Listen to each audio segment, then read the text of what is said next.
मट्टी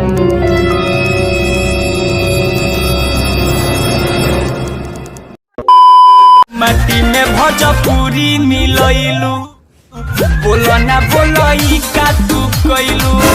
हाँ तो कैसन बनी आप सभे? ठीक बनी ना? तो चली ना बिना देरी कैले आज के पाठशाला शुरू कर जाओ। तो थंबनेल देखला के बाद तोहनी सबके तो मालूम चलिए गई हुई। आज फिर से बात कर जाई मधु के बारे में।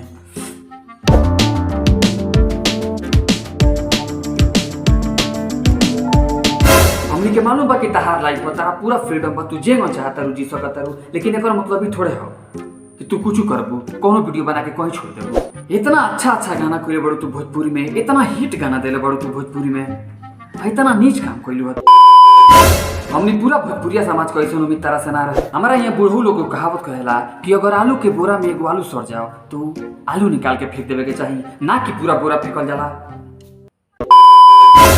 ताई लोग वो सबके वो गाना सुना के मनोरंजन कराओ तनी, फिर आगे बात बढ़ावल जाला। हमर नया नया गाना, नया तकिया बिछावना, लइका तोहरे के पापा कहत, हमरा राजा जी के चाचा कहता।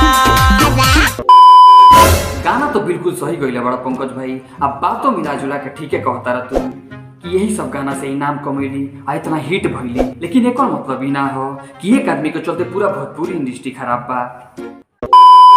अरे करे से ना मामा कमैलू, झूठो के बंगा तुइलू, मट्टी में भोजपुरी मिलैलू। वो कहाँ से ओइली ना आइली ये सब के बारे में हम कुछ नहीं जानत, लेकिन ई तो तू गलत बात कहत रह पंकज भाई। एक आदमी के चलते पूरा भोजपुरी इंडस्ट्री कैसे खराब हो सकता मर्दे। तो चली ना एगो और सिंगर के गाना रुआ सबके सुनाओ तनी, सुनी ओकरा बाद बतियावल जाला। फिर सितार बोने के चक्कर कोइले लुगंदा का अपना इज्जतिया के कोइलू नीलाम, खोल के देखा तारू दूत सरे। ई का कहता रह मर्दे तू नहीं, ऊ जौन कहली तो हम तो कहबे कहली, तू का करता रह? हाँ ऐसे भोजपुरी समाज पर का असर पड़ी मर्दे तू नहीं? अरे मर्दे तनियो सता भोजपुरी इंडस्ट्री के इज्जत प्रतिष्ठा पर ध्यान दलो, अपन इज्जत खुदे उछालत रहो मर्दे तू लो। समझे में नहीं क्या तू लो यार, का करत रहो? हिट होके खातिर कुछ गा देता रहो यार।